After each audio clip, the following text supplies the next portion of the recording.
break in two of our experts. We have Emory Hunt and Tom Fornelli here. Let's start with a player to watch for Auburn. Tom, we'll start with you. I think that anytime it comes to talking about the Auburn Tigers, the one player you have to talk about and watch is Bo Nix, because he has been the focal point of this Auburn offense. And I think if you were to ask head coach Brian Harsin or offensive coordinator Mike Bobo what they would like to do, they would probably rather have Tank Bigsby be the focal point of their offense. They just don't feel like they have the offensive line to do it. So they have to rely on Bo Nix to kind of do those crazy, spectacular Bo Nix plays that we've seen. And over the last couple of weeks, Bo Nix has been spectacular. In the last two games against Arkansas and Ole Miss, he's got a 176.1 passing efficiency rating. He's completed 77% of his passes, averaging 10.1 yards per attempt with a 5.4 touchdown rate. Problem is, if we look at the first 6 games of the season for Bo Nix, it was the same Bo Nix we've seen in recent seasons where his rating's down to 121.8. He's only completing 58% of his passes. The yards per attempt comes down to 6.5, and the touchdown rate drops to 3.2%. So the question is, which Bo Nix are we going to see in this game? The one who struggled earlier in the season against elite defenses, or the one who took advantage of two of the worst defenses in the SEC in Arkansas and Ole Miss?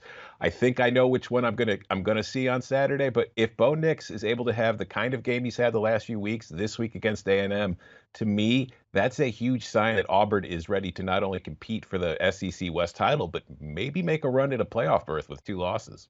Tom, going a little chalk there with Bo Nix, but look, it makes sense, especially given everything he said. Emory, who's your player to watch for Auburn?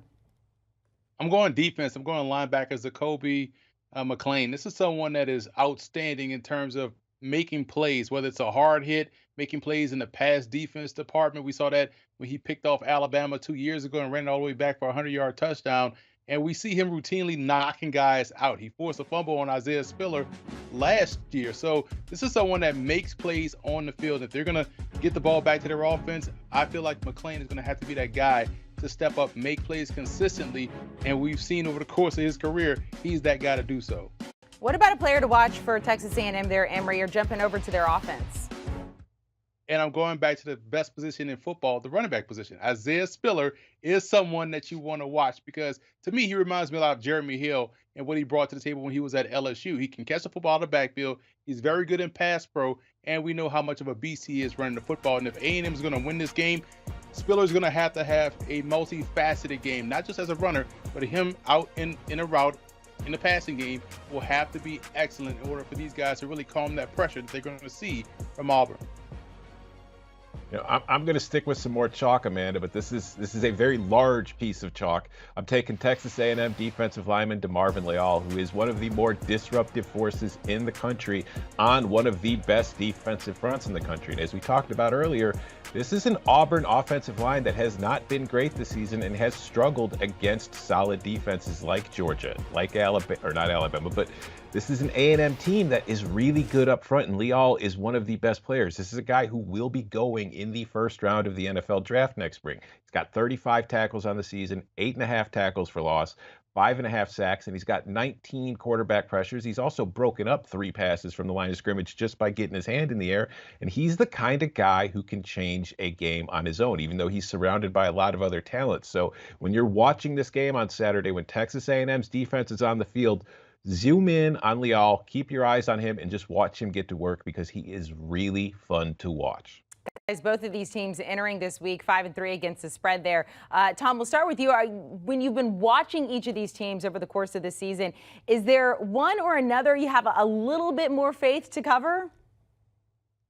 It's hard to trust either of these teams, to be honest with you, Amanda, because with Bo Nix, anything is possible. He is the living definition of variance, of anything that can happen at any given time, depending on whatever whim comes through his mind. But at the same time, Texas A&M, since going back to Zach Calzada, there was obviously a drop-off in play on the offense, but he's grown into the position. He's gotten more comfortable in the offense, and it's a very complicated offense that Jimbo Fisher runs, so it's natural to think that it would take him time. But since that Alabama game and then against Missouri and South Carolina, he's played really well. But overall, I trust Auburn a little bit more just because I do think that while Texas A&M's defense is fantastic, I think offensively and defensively, Auburn's a little bit better balanced, and I like them in this spot. So I trust them more, but again, I don't really trust either of them against the spread too much. I've been trusting A&M because of a lot of the points Tom made. But when you look at A&M, point of attack play is key in football, and A&M has been solid on both sides of the ball. We talked about the defensive line. Their offensive line has gotten better over the course of the season. They're talented in the backfield. They go deep in the backfield, and they have a multifaceted player in Aeneas Smith as well. So I think when you look at A&M, a much more efficient offense, much more balanced offense. They have the more experienced head coach in the SEC, someone you can trust in Jimbo Fisher. So for me, it's been more about A&M because I can't trust the Bo Nix show more so than I could trust Texas A&M. So for me, it's all about the Aggies.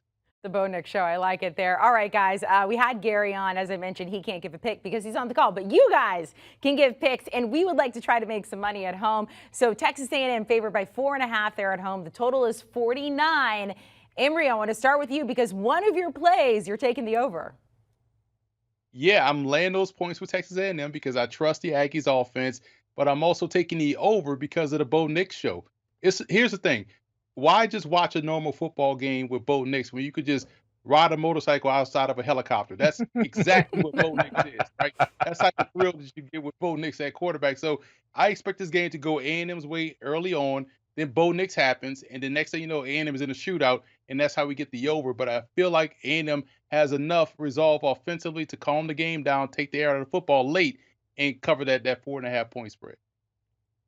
I cannot wait to see Bo Nix in the next Fast and Furious movie.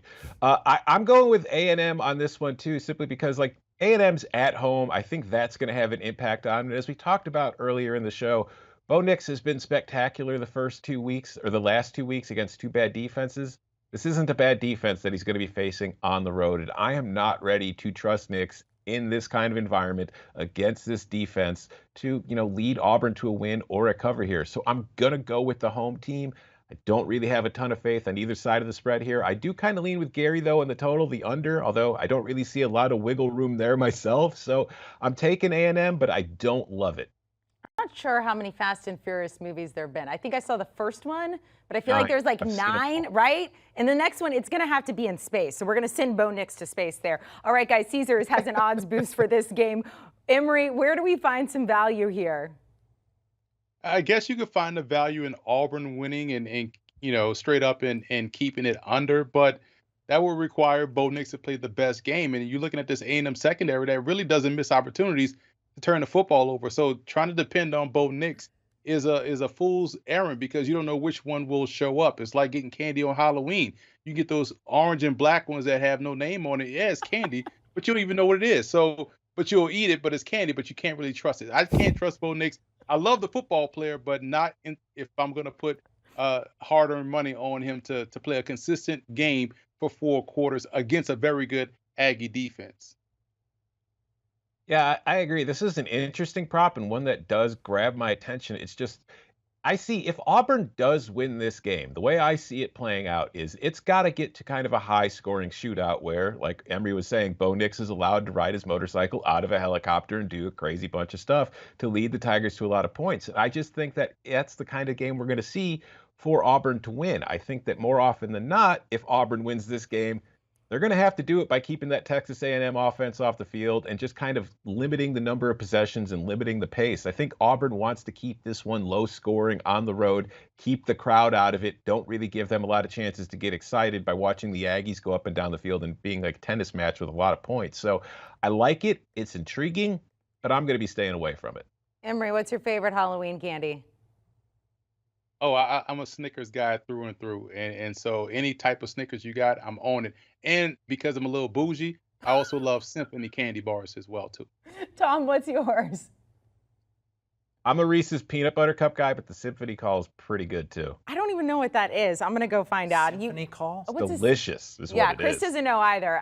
We're going to Google and we're going to find out since both of you are apparently a little bougie there. Tom Fornelli, Emory Hunt, we appreciate it. Breaking down the SEC on CBS as we get ready for this Saturday. It's going to be a good one. Texas A&M hosting Auburn. Chris, we disagree on a lot of things. How do you feel about the Fast and Furious movies? Not good. Saw the first one, was dragged to the second one.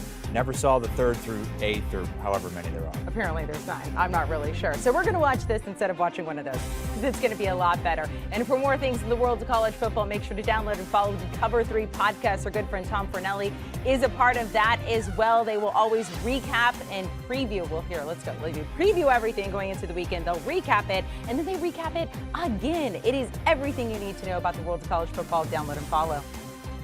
Do you want a sports network that delivers everything that matters about the game? The highlights, the picks, the instant analysis, no yelling, no fake debates, no politics. Hit the subscribe button and never miss a moment.